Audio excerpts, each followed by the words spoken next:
Our oceans are vast, beautiful, and somewhat of a mystery. Beauty lies within the hidden depths. Even now we lack knowledge about the truths of our oceans and what truly lurks within them. Recently, marine biologists have warned that whales, along with other species, have started acting strange, highlighting that more and more beachings are happening around the world. Other creatures that have suddenly started washing up on shores include dolphins, octopuses, and turtles. These are just the latest reports to come from the animal world, and some of these events are confusing scientists. Birds have also been observed across the United States falling from the sky, causing wildlife researchers to conduct their own studies to try and figure out why this is happening. Although a variety of reasons have been put forward, none have been able to explain why so many animals have been observed acting strange. The same is happening with these whale beachings, and many experts who've looked into these events have labelled them as worrying. Scientists have said that the whales that keep on washing up on California beaches are unusual. Throughout the years, we have not treated our oceans with the respect it deserves. Now, whales have been washing up on California beaches. So far, more than 20 whales have perished upon the sands of the Golden Coast within the past few months. There's been some confusion over the cause, but researchers have listed several factors, such as the ongoing climate crisis and ships bashing into whales at high speeds, which is wounding or fatally harming them.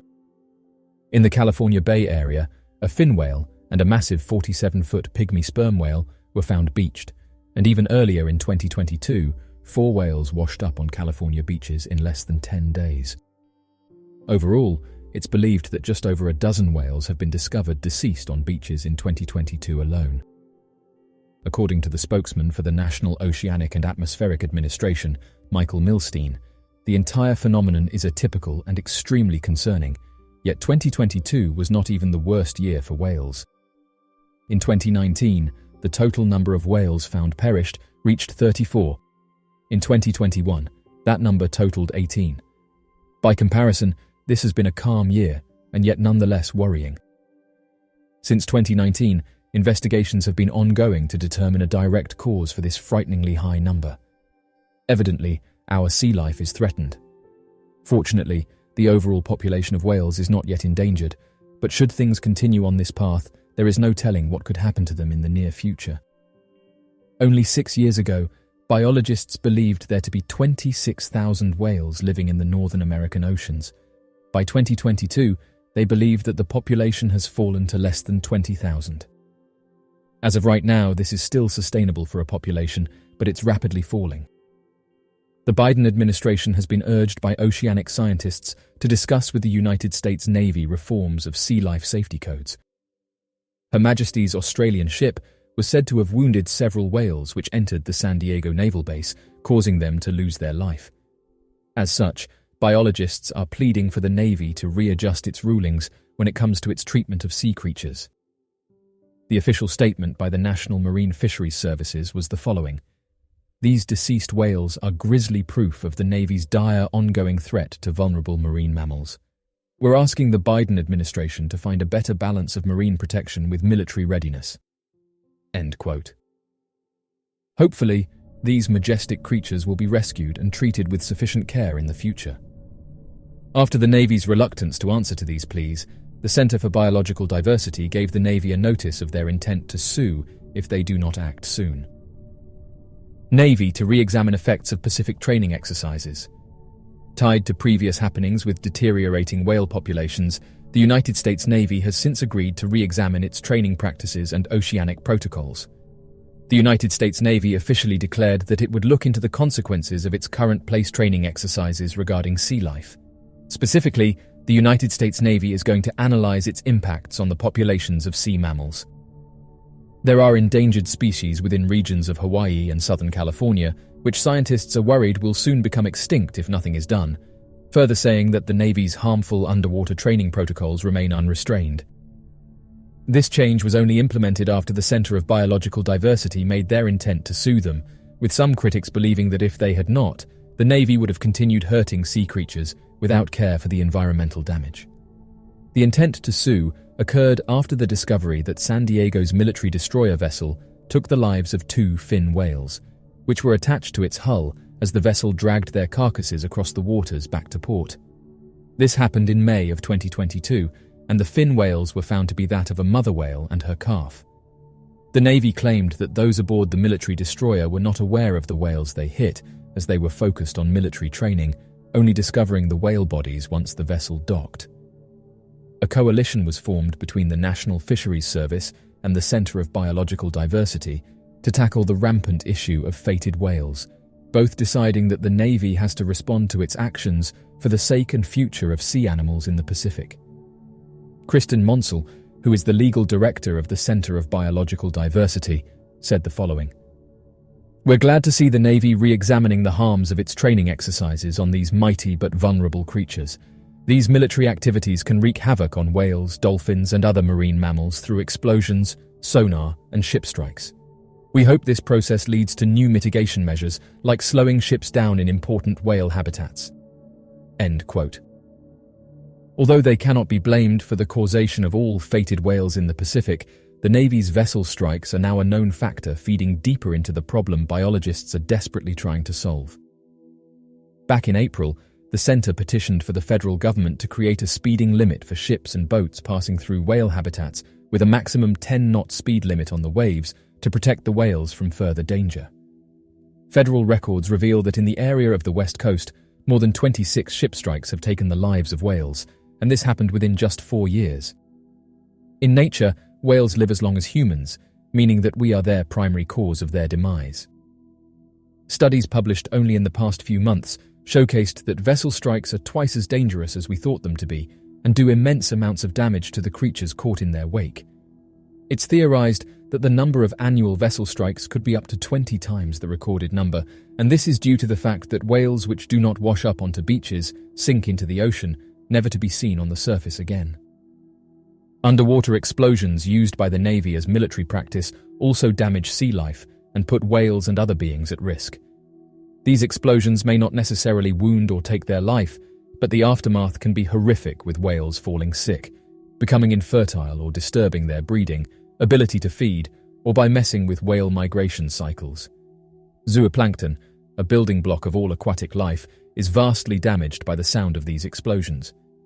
Currently, the Navy is protected by a permit granted to them in 2018, which was meant to last 5 years, but has since been extended to be active until 2025. This permit allows them to be exempt from repercussions regarding any sea mammals, including dolphins and whales that they injure or harm.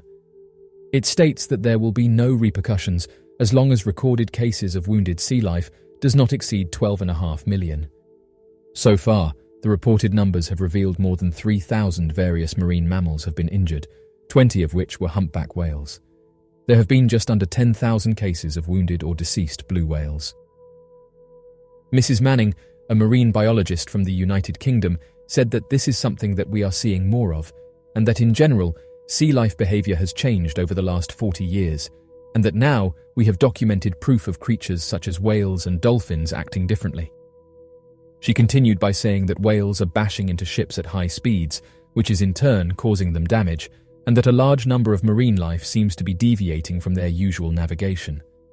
Further noting that sometimes these beachings will be caused by injuries, but she said that what some websites fail to mention is that most of the time those injuries are caused by humans, be it via fishing or in regards to the ocean being more cluttered with ships. An interesting study that looked into this found a direct correlation between negative whale behavior and Navy sonar. Although sonar has been an incredibly helpful tool during various points in history, it's safe to say that those who used sonar in the early days were not considering the impact on marine life when first using it. There are 2 different types of sonar, active and passive. Active sonar, which has been commonly used by navies, involves a device, known as a transducer, that emits a sound pulse into the water. When this sound pulse hits a surface, like a submarine or a whale, the pulse reflects back to the transducer, indicating that there is something in the water. These reflection pulses can then be calculated to determine how far away this object or creature is. Passive sonar, on the other hand, utilizes a system that does not emit sound, and instead listens to detect any sound that comes near it. However, since 2001, it has been determined that active sonar is extremely harmful to whales and other aquatic animals. specifically a type of active sonar referred to as low-frequency active sonar. Low-frequency active sonar emits sound at a decibel nearly twice that of a rock concert and can maintain the decibel of a concert for 300 miles underwater. Not only is this incredibly loud, it's severely detrimental to animals who primarily use long-range sound underwater to communicate with each other, to find food, and to navigate. Low-frequency active sonar has led to animals losing contact with other members of their species, to them no longer foraging for food, and to them swimming deep or rising quickly because they are frightened by the sound. Low-frequency active sonar has also caused hearing loss and hemorrhages in whales and dolphins and has contributed to a large amount of strandings, also known as beachings, in which many animals have passed away on land, either due to being beached or to the severe injuries sustained from low-frequency active sonar. This has disproportionately affected beaked whales, a type of whale that typically dives deeper in the ocean. The United States Navy's authorization of using low-frequency active sonar has come under legal battle more than once, and in 2012, it was found that the Navy was in violation of the Marine Mammals Protection Act of 1972. When brought to court, it was ruled that the National Marine Fisheries Service was not doing enough to protect sea life from the Navy, and National Marine Fisheries Service has since put limitations on the Navy's use of low-frequency active sonar. Environmental agencies, such as the Natural Resources Defense Council and other environmental groups, have also limited the Navy's use of active sonar, which is now only supposed to be allowed in mammal-free waters in certain locations. However, despite evidence of its harmful effects on aquatic animals, the Navy is still permitted to use low-frequency active sonar in our oceans. Sonar, which stands for sound navigation and ranging, is a technology that uses sound waves to locate and identify objects in water. Sonar systems are used by ships and submarines for navigation and to locate underwater objects. The use of sonar has been shown to have negative impacts on whales and other marine mammals. Whales rely on sound to communicate, navigate, and find food. They use echolocation, a biological form of sonar, to locate prey and navigate in their environment. When they encounter intense sonar signals, it can disrupt their behavior and cause them to become disoriented or even stranded on shore. The loud sounds produced by sonar can also cause physical damage to whales. Some studies have suggested that exposure to high-intensity sonar can cause hemorrhaging in the ears and brain, which can lead to disorientation and even death. Whales are particularly vulnerable to sonar because they are highly social and rely on their ability to communicate with each other to survive. When their communication is disrupted by loud sonar signals, it can have a significant impact on their ability to find food and navigate in their environment. Overall, the use of sonar has been shown to have a negative impact on whale populations, and efforts are being made to reduce its use in areas where whales are known to inhabit. A 100-year-old cave in Hawaii is discovering new life forms. July 2022 saw a discovery from Hawaii, as researchers believe that they may have found the smallest living organisms on Earth. We don't yet have a whole host of information available to us regarding these organisms, but we do know that their presence is somewhat unexpected. Lava caves in Hawaii, some of which are centuries old, have formed an intricate network of tunnels and caves under the surface. These are the leftover scars of volcanic processes hundreds of years in the past. As you can imagine, these dark, cold caves are filled with various toxins and minerals that do not seem as though they could support healthy life forms. But these extremophile microbes, dubbed by the media as the smallest living organisms on Earth, seem to be thriving in these conditions. Researchers recently stumbled across these groups of microbes living within the volcanic vents.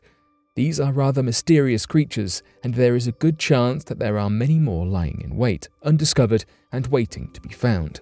Some have asked that if these organisms have been able to survive in lava tubes for up to 800 years, what other conditions could they survive in? And could they last in extraterrestrial conditions as tough as those on Mars? These microbes seem to be somewhat adaptable, playing host to a very diverse population. It has been said that the change in their environmental structure is reflected in a change of their own social ones too.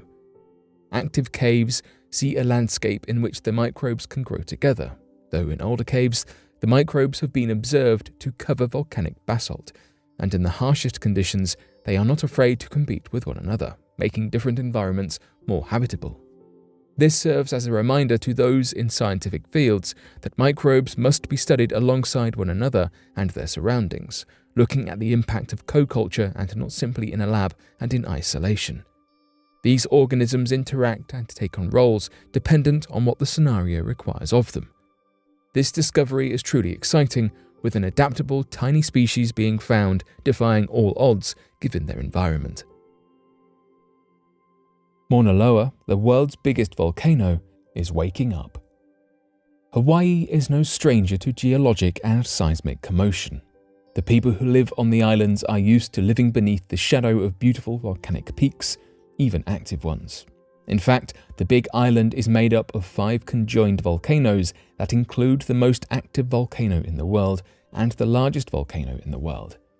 Recently, researchers who have been monitoring the geologic activity have said that the latter of these two, the enormous Mauna Loa, might be slowly coming back to life after almost 3 decades of inactivity. Although researchers say that the eruption of the massive volcano, which comprises about half of the Big Island's landmass, is not likely to occur immediately, they do warn that its activity is becoming increasingly unsettled.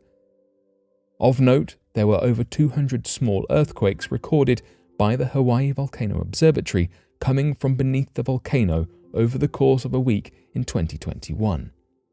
This indicates that the magma, which typically stays hidden below the Earth's crust, might be currently filling up Mauna Loa's volcanic storage system, causing pressure and steam to build up that could likely trigger an eruption. Although researchers studying the activity have emphasized that they cannot say for certain whether an eruption is imminent or how explosive it will be, the threat of eruption from the world's largest volcano is no small matter. Based on the location of the summit and the path of lava flows, a significant eruption could send fiery lava to Kailua Kona, a main tourism center, and Captain Cook in as little time as a few hours. Additionally, toxic gases emitted by the event can cause significant problems for residents in a widespread area. However, Mauna Loa erupting doesn't spell immediate disaster for the inhabitants of the Big Island. Many of the recorded eruptions from the volcano so far have remained contained to the peak, far from any human habitation. The most recent eruption of Mauna Loa took place in 1984 and occurred with plenty of warning for those in danger to evacuate. In that instance, the lava made it all the way to the city of Hilo on the opposite side of the island. But in either case, experts will be unable to predict the extent of the eruption until the event itself is more imminent. For now, Hawaiian officials have warned residents of the Big Island to update their personal eruption plans and to have a go bag ready in case a quick evacuation is needed. Ice core pulled from Antarctica contains air that's 5 million years old. Antarctica is quite literally the bottom of the world, the other side and tucked far away. Given the harsh climate, researching exactly what goes on there has not always been easy, and our technology is only somewhat recently catching up enough for us to truly begin to unravel the mystery of the Southern Hemisphere's Antarctica. In August 2022, news came of a discovery revealing a piece of the Antarctic past as an ice core containing samples of the Earth's atmosphere from 5 million years ago. Researchers drilled and pulled out ice cores in Antarctica in an attempt to study air bubbles that have been trapped in the ice. These air bubbles act as small time capsules that can tell us about the Earth's atmosphere and what it was like when these air bubbles were formed. Some of these date back millions of years, though this new study saw a sample retrieved from the Ong Valley that dates back for 5 million years. This sample from the Ong Valley marks a transition in where researchers have been drilling. Previously, the team has pulled core samples from the eastern areas of Antarctica, as the ice there has slowly been added in cleaner layers over hundreds of lifetimes. For this new study, however, the Ong Valley was chosen. This is an area in the Transantarctic Mountains, a terrain that separates the east and the west of this frozen desert. The ice seen in the Ong Valley is the result of glaciers sliding from the mountains. This leaves behind a layer of rock protecting the ice below. The addition of the glacier ice means that there is a huge range observed. with the initial isotope testing revealing an age range from 5 million years old to just 3 million. But what did this research reveal? The 5 million year old air can show us the changes in the level of carbon dioxide in the atmosphere, with a lot more being added since the start of the Industrial Revolution. The changing impact we are having upon the environment being visible through the progression of these air bubbles is truly fascinating, but also highly concerning. We need to take better care of our planet. Even the ice can see that.